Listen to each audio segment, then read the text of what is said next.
hemos hablado del desarrollo de las sociedades nórdicas, de cómo fueron evolucionando, de cómo los vikingos se convirtieron en lo que fueron, con ayuda de la navegación, del acero. Bienvenidos a Historias Boreales, el podcast donde exploramos el pasado y la cultura de Dinamarca y las tierras del norte, con episodios que van desde los vikingos hasta nuestros días. Desde Copenhague, para hispanohablantes curiosos de todo el mundo, soy Paula Oropesa. También les conté del inicio de la era vikinga para los historiadores tradicionales, cuando un grupo de piratas del norte asaltaron el monasterio de Lindisfarne en Inglaterra en el año 793. Hoy nos acercamos al inicio de la idea de Dinamarca como unidad política. También hablaremos de la vida social de los vikingos.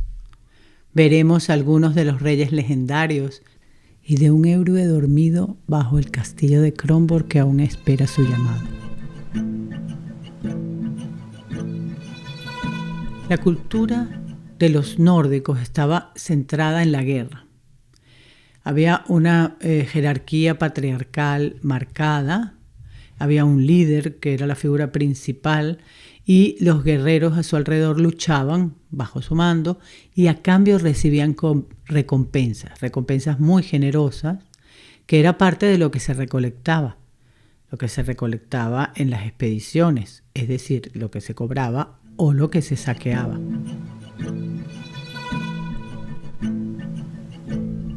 El epicentro de la vida política, social y religiosa de los vikingos eran las fiestas, festines que se celebraban en grandes salones, que además son muy representativos de esta época y se usa mucho en películas. Hemos visto muchas escenas de los vikingos en fiestas, tomando, bebiendo, hablando, discutiendo, y es correcto.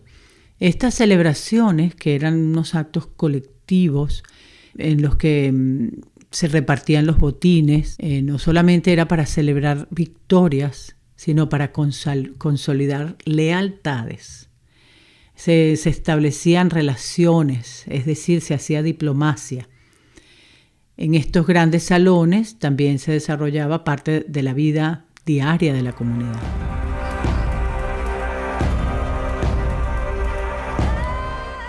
Estos salones, estos espacios eran también el escenario de rituales religiosos. El papel de la mujer, por ejemplo, era muy importante.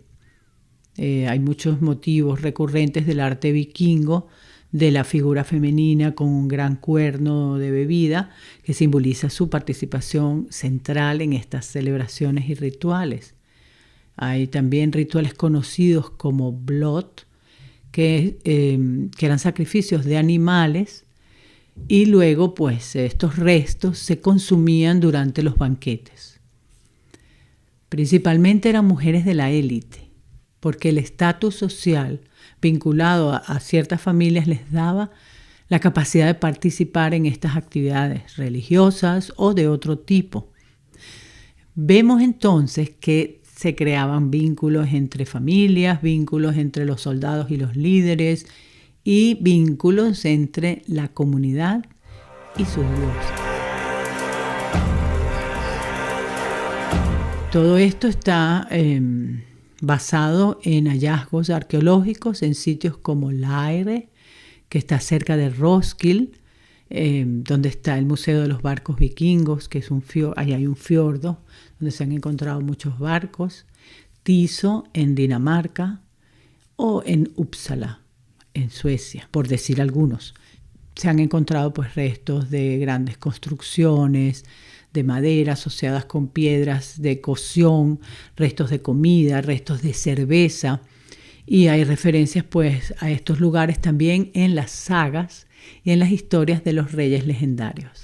Y además vale decir que esto no solamente era exclusivo de los vikingos. Hay muchas culturas en las que existen espacios centrales, espacios multifuncionales, en los que la colectividad pues se reúne, y esto puede ser formal o informal, inclusive hoy en día. El comerciante sefardí hispano-árabe Ibrahim ibn Yaqub al-Turtushi, que era originario de la zona de Córdoba, visitó la ciudad de Hedeby. Esta ciudad comercial, a mediados del siglo X, describe no solo la ubicación de la ciudad, que se llamaba Schleswig en ese momento, describe sus habitantes, religiones y costumbres. Schleswig es una ciudad muy grande, situada en el extremo más lejano del mar del mundo. En su interior hay manantiales de agua dulce. Sus habitantes adoran a Sirio, salvo unos pocos que son cristianos y tienen allí una iglesia. Celebran una fiesta donde todos se reúnen para honrar a su Dios y comer y beber. El que sacrifica un animal en ofrenda coloca estacas en la puerta de su casa y cuelga sobre ellas el animal, sea una vaca, un carnero, un macho cabrío o un cerdo, para que los demás sepan que ha ofrecido un sacrificio. No es nuevo decir que en la sociedad vikinga la guerra y la fe eran pilares fundamentales de la vida de estas gentes y que moldeaban su cotidianidad. Los ideales guerreros, la herencia de la edad de hierro, inspiraban a estos hombres jóvenes a unirse a las expediciones militares en busca de riquezas, en busca de honor y en busca de un lugar en la memoria colectiva de su comunidad, como ya hemos visto. Ser guerrero en la época vikinga era un equilibrio entre privilegios y responsabilidades. El guerrero no solo debía demostrar valentía en el combate, sino además cumplir con las normas de honor. En la época nórdica hay un poema, el poema de Beowulf, que es un poema anglosajón y que narra las hazañas de un héroe. Este héroe Beowulf es la historia de un héroe gauta, es decir, de Götaland, de Suecia, que viaja a Dinamarca para ayudar al rey a derrotar a un monstruo, Grendel, un monstruo que aterroriza los salones de los banquetes y este héroe, Beowulf, mata a Grendel, que es el monstruo, y luego a la madre del monstruo, y muestra así la valentía, la fuerza. Años después ya se convierte en rey de los gautas y se enfrenta a un dragón para proteger a su pueblo. Y muere en la batalla. En 1889 se encontró un guerrero, porque fue lo que pensaron, que había sido enterrado con sus accesorios, con su equipo bélico en el siglo X, en la zona de Birka. Birka es una isla en el fiordo que está cerca de Estocolmo, que en su momento era una ciudad comercial muy importante, una sociedad que conectaba el Báltico con las rutas del este, esas rutas que iban hacia Kiev. En 2017 se comprobó, ya con análisis osteológico se llama eso, y un estudio de ADN, que los restos eran de una mujer. Y ya sabemos que no es la primera vez que esto pasa. Este descubrimiento de que el guerrero era una mujer trajo discusiones dentro de la arqueología y de la historia. Algunos dicen que es un estudio concluyente, que los artefactos enterrados con esta mujer son evidencias de que es una guerrera, de que era una guerrera profesional, una guerrera de alto rango. Otros discuten, otros arqueólogos, que esto son conclusiones prematuras. El tema de las mujeres en la sociedad vikinga es muy complejo porque se hacen interpretaciones, ideas que están relacionadas con cómo nosotros queremos interpretar a las culturas. Pero las mujeres sí tenían, por supuesto, un papel importantísimo porque eran las que llevaban la vida diaria cuando sus hombres o sus maridos, padres de sus hijos, se iban de expedición. La discusión entre los arqueólogos y los historiadores acerca de la veracidad o de la autenticidad o de las conclusiones sobre esta mujer guerrera han contribuido también al debate sobre los roles de género que desempeñaban las mujeres en la sociedad vikinga. Ibrahim ibn Yaqub al-Turtushi además relató que el derecho al divorcio correspondía a las mujeres. Dice, se divorcian cuando quieren. Dice también, tienen un cosmético para los ojos hecho artificialmente.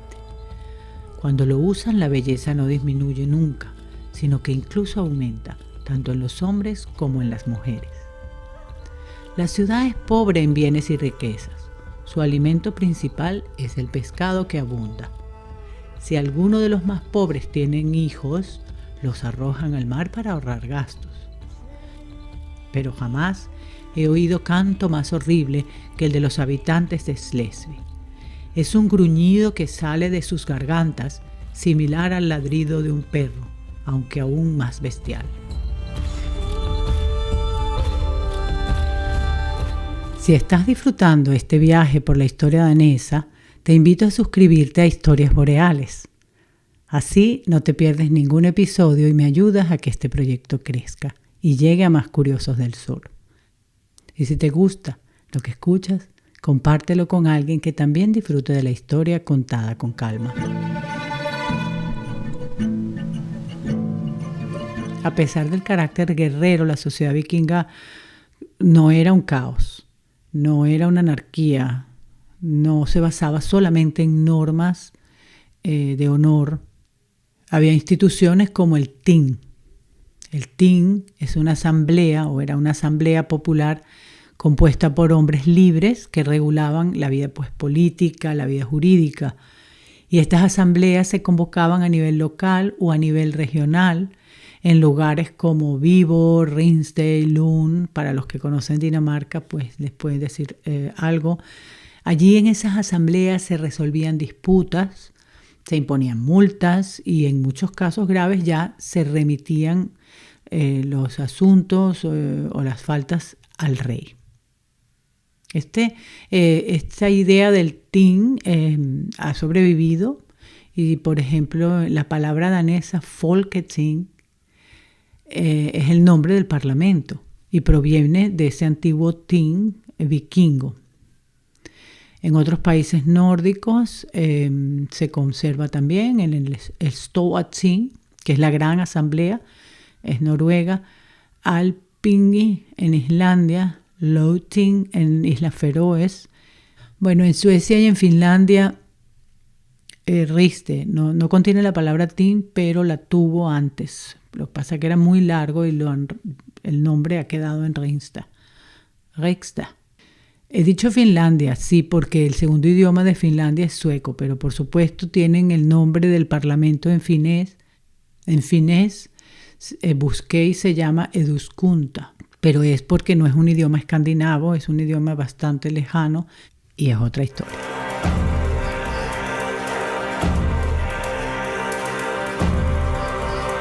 Vemos que el Ting reducía la autoridad de los reyes, de los nobles, porque la asamblea decidía muchas cosas. El poder de estos reyes, que comparado con otros monarcas medievales era más limitado, además dependía de la lealtad de los nobles y de los guerreros, porque estos eran los que aportaban tropas para las expediciones militares. No administraban un sistema tributario, ni poseían ejércitos permanentes. Bueno, recibían tributos y la hospitalidad. Esto de la hospitalidad es que por donde pasaba el rey le tenían que alojar, no solo a él, sino a su séquito. Y alojar era también, pues, alimentarlos.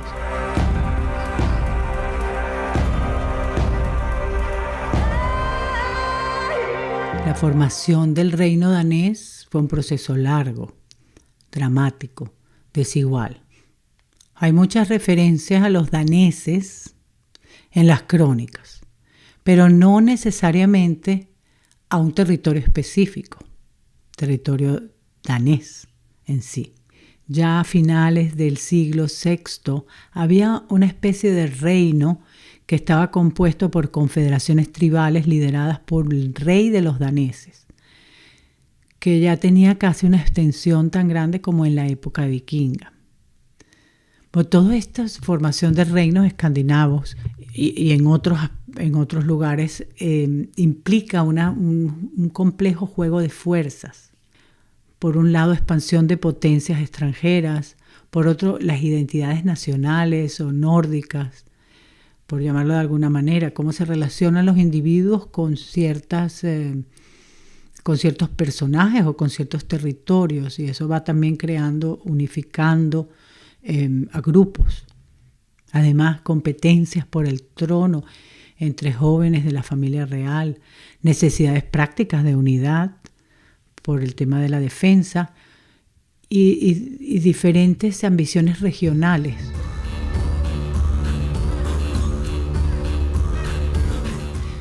Ya en el 782, 798 se menciona Siegfried,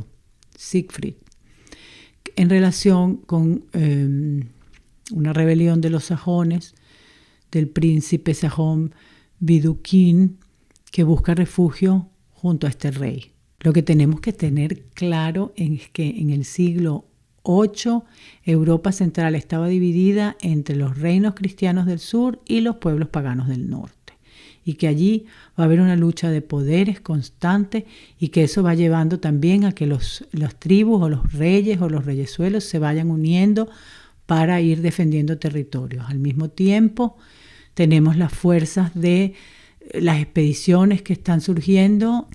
También se habla de indicadores como el aumento de la producción, extensas redes comerciales, oportunidades de obtener grandes beneficios que exigirían que hubiera gobernantes capaces de mantener la paz para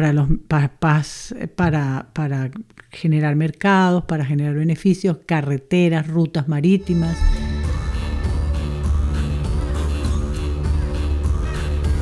Uno de estos reyes, que ya tiene más apariciones, fue el rey Godofredo, porque además Godfrey fue un oponente del emperador Carlomagno. El pueblo franco, que también era un pueblo germano, un pueblo que estaba gobernado por la dinastía carolingia y que abarcaba gran parte de Francia, Bélgica, Alemania Occidental. Y como los francos no solamente llevaban una intensa expansión militar, sino que además querían cristianizarlos, pues la lucha no solamente era por el territorio, sino que era una lucha por sus mitos, por sus códigos de honor. Godfrey era poderoso en el sur de Jutlandia y defendió pues el territorio en estas disputas fronterizas. Hubieron muchísimos enfrentamientos, trajo a muchísimas movilizaciones de ejércitos. Godfrey reforzó las fronteras, construyendo parte de la muralla conocida como la Dannevirke, una obra monumental, una estructura defensiva que protegía el sur de Jutlandia, que se conocía como la obra de los daneses. Allí se construyó, se reparó en diferentes periodos, cruza la península entera. Esto se convirtió además más adelante en símbolo de resistencia. El reinado de Godfrey, finales del siglo VIII, principios del siglo IX, es cuando las expediciones y los ataques a las costas inglesas empezaron a aumentar. Cuentan los anales reales francos, este es Adam de Bremen, que en el 808 el rey danés Godfrey atacó Frisia, sometió a los abodritas, que eran comerciantes cristianos, destruyó su ciudad, los trasladó a la fuerza hacia el puerto Hedeby. Esto fue muy importante para el desarrollo de la ciudad. Hedeby luego se convirtió en un centro comercial más importante. Bueno, el reinado de Godfrey terminó en 810, abruptamente, asesinado por sus hombres, y dejó pues un territorio en tensión y con un grupo de guerreros, de hijos que ambicionaban pues heredar el trono. Harald Clark, un caudillo danés que en su lucha por el poder buscó apoyo con los francos. Además se bautizó junto a su séquito en la ciudad de Mainz y en presencia del emperador carolingio, que en ese momento era Ludwig o Luis el Piadoso, el hijo de Carlomagno. Y esto fue un acto pues no solo religioso, en este momento también cristianizarse era un gesto político para crear alianzas.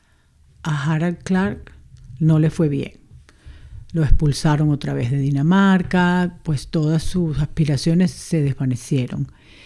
Sin embargo, esa alianza con los carolingios dejó una semilla que sería Ansgar, el monje misionero, conocido luego como apóstol del norte.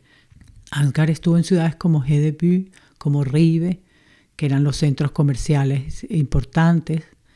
Era mucho más fácil las ciudades porque allí la mezcla de gente, eran más internacionales, más tolerantes. Así que su labor pues, de cristianizar fue allí más discreta, más significativa. Ansgar no solo predicaba, él también dejó registro de muchas de las cosas, de las costumbres que se tenían en esta zona. Estuvo en ciudades como Hedeby, Ribe, que además al ser centros comerciales había más mezcla de personas, más gente internacional, más tolerancia. Pero su labor pues como misionero no tuvo tanto éxito en este momento, pero fue muy significativa. Y aunque pues tardó siglos luego en que se cristianizara Dinamarca o Escandinavia, fue una forma diferente de relación entre el mundo cristiano europeo y estos pueblos del norte. En el año 827, Horik I, otro hijo de Godfred, fue quien asumió el trono. Allí habían disputas de quiénes serían los reyes, de quién heredaba. En ese tiempo no había una herencia directa. Había unas asambleas de nobles en las que se votaba, pero bueno, el hijo mayor siempre tenía ventaja, aunque no era necesariamente automático que heredaba el trono. Estamos hablando de un periodo en el que hubo muchísima actividad vikinga. El saqueo de París, los primeros ataques de París, 845. Hablamos de Ragnar Lothbrok o Reginerus, no estamos seguros quién es quién. Pero también se especula de que Horik I pudo haber tenido un papel en la sombra.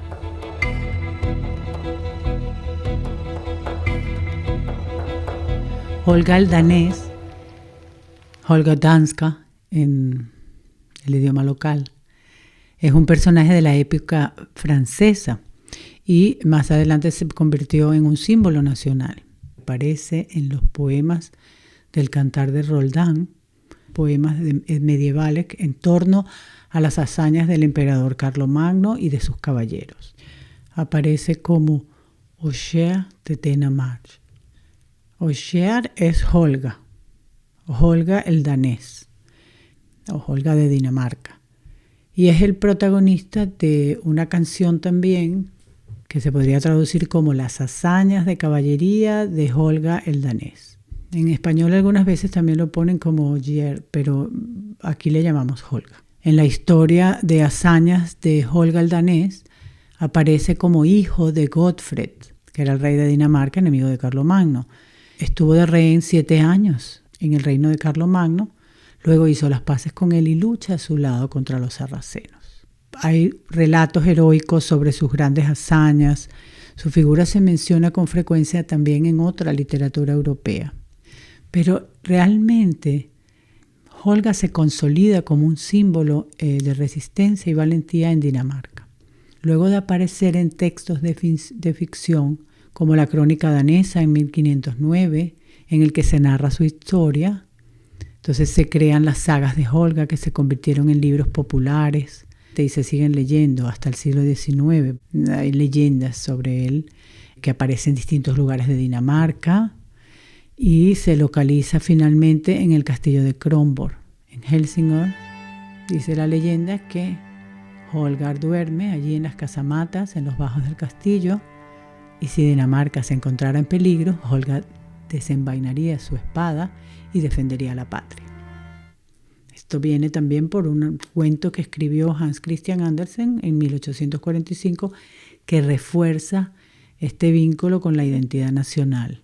Hay una estatua de Holga el danés que está en los bajos de Kronborg, así como dice la leyenda, y que es uno de los íconos turísticos e identitarios del país.